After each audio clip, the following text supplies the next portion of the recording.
ఉమ్మడి నిజామాబాద్ జిల్లాలోని ప్రాథమిక సహకార సంఘాల్లో అవినీతి అక్రమాలు వెలుగులోకి వచ్చాయి. 144 ప్రాథమిక సహకార సంఘాల్లోని 21 సంఘాల్లో అవినీతి జరిగినట్లు అధికారులు నిర్ధారించారు. దీనిపై మరింత సమాచారం రజనీకాంత్ అందిస్తారు. నిజామాబాద్ జిల్లాలోని సహకార సంఘాలకు సంబంధించినటువంటి అవినీతి పైన ఇప్పటికే ప్రభుత్వానికి ఫిర్యాదులు అందిన ఈ నేపథ్యంలో గత 2 రోజులుగా కూడా విజిలెన్స్ ఎంక్వైరీ నడుస్తున్నటువంటి పరిస్థితి. మరో 3 రోజుల పాటు విజిలెన్స్ తనిఖీలు కొనసాగనున్నాయి. ముఖ్యంగా నిజామాబాద్ జిల్లాకు సంబంధించి ఈ 21 ఉమ్మడి జిల్లాకు సంబంధించినటువంటి 21 అవినీతి జరిగిన సొసైటీలో 14 నిజామాబాద్ జిల్లాకు చెందినవి కాగా 7 కామారెడ్డి జిల్లాకు సంబంధించినట్టుగా అధికారులు చెప్తున్నారు.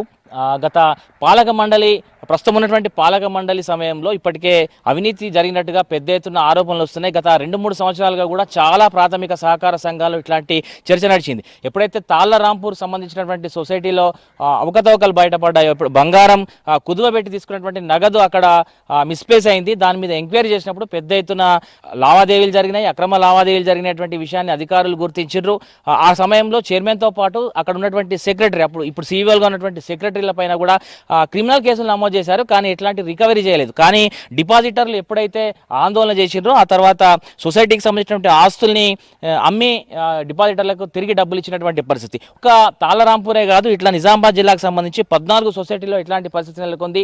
లక్కంపల్లి కావచ్చు, మాక్లూరు కావచ్చు, అరుగులు కావచ్చు, ఇట్లా రకరకాల రెంజల్ బోధన్ కాన్స్టిట్యూన్సీకి సంబంధించి రెంజల్ ఎడపల్లిలో కూడా ఇట్లాంటి అవినీతి ఆరోపణలు వినిపించినాయి. వీటన్నిటి మీద కూడా ప్రస్తుతం ఎంక్వైరీ కొనసాగుతుంది. ముఖ్యంగా ఎప్పుడైతే బోధన్ మాజీ ఎమ్మెల్యే షకీల్కి సంబంధించినటువంటి రైస్ మిల్లులకు సంబంధించినటువంటి అవకతవకలు బయటపడ్డాయో, సీఎంఆర్ రైస్ ప్రభుత్వానికి ఇవ్వకుండా ఎప్పుడైతే రైస్ మిల్లో ధాన్యమాయమైంది, దాంతోపాటు సీఎంఆర్ రైస్ ప్రభుత్వానికి తిరిగి అప్పజెప్పలేదు. ఈ నేపథ్యంలో పూర్తి స్థాయిలో లోతుగా ఎంక్వైరీ చేసిండ్రు. ఈ ఎంక్వైరీలో సొసైటీలకు ఉన్నటువంటి సంబంధాలు, ఒకవైపు రైస్ మిల్లర్స్ అట్లాగే సొసైటీలకు సంబంధించినటువంటి వారిద్దరికి ఉన్నటువంటి సంబంధాలు, ఏ మేరకు అవినీతి జరుగుతుంది, ఎట్లా అక్రమాలు చేస్తున్నారనేటువంటి కోణంలో పూర్తి స్థాయి దర్యాప్తు జరిగింది. ఒక్కొక్క సొసైటీకి సంబంధించి 10 లక్షల నుంచి మొదలుకుంటే దాదాపు ₹1 కోటి వరకు కూడా ఇట్లాంటి అవినీతి జరిగినట్టుగా అధికారులు గుర్తించారు. ఎక్కడి నుంచి అయితే మార్కెట్ ద్వారా వచ్చినటువంటి ఎరువులు ఉంటాయో వాటిని సొసైటీలో అమ్మిండ్రు.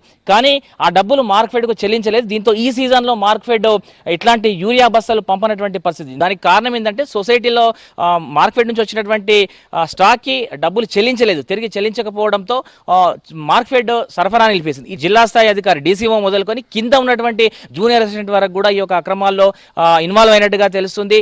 మాట్లాడదాం, ఒక రైతు ఉన్నాడు.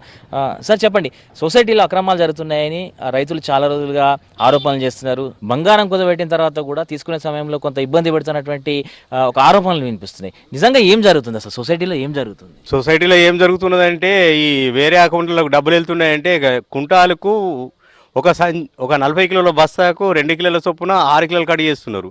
ఈ 6 కిలోలు ఎవరి అకౌంట్లో వేయాలా? వేరే అకౌంట్లో వేయాలా? వేరే అకౌంట్లో డబ్బులు వస్తాయి, వేరే అకౌంట్లో డబ్బులు వస్తే వాళ్ళు వంచుకుంటున్నారు. ఈ విధంగా జరుగుతున్నది దోపిడీ. గతంలో చైర్మన్లు, డైరెక్టర్లు డబ్బులు వంచుకునే వ్యవహారం ఉండేనా సార్? గతంలో ఇట్లా లేకుండే, ఇప్పుడు మరీ విపరీతంగా తయారైంది కటింగ్ అనేది.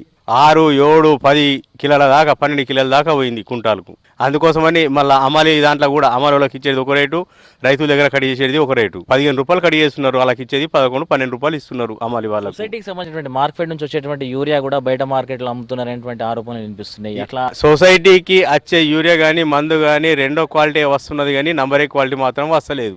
ఎందుకంటే ఏ కంపెనీ అయినా మార్జిన్ ఇస్తే ఆ కంపెనీ అయినకు చైర్మన్ కానీ సెక్రటరీ కానీ దానికి తొత్తుగా వాళ్ళకి వాళ్ళ మంది దించుకోవడం జరుగుతుంది. క్రిమినల్ కేసులు పెడతారా, రికవరీ చేస్తారా, ఏం చేస్తారా అనేటువంటిది అయితే మనకు విచారణ పూర్తయిన తర్వాత కానీ పూర్తి వివరాలు బయటకు వచ్చేటువంటి అవకాశం కనిపిస్తలేదు. కెమెరా పర్సన్ రాజేష్తో రజనీకాంత్, V6 న్యూస్, ఉమ్మడి నిజామాబాద్.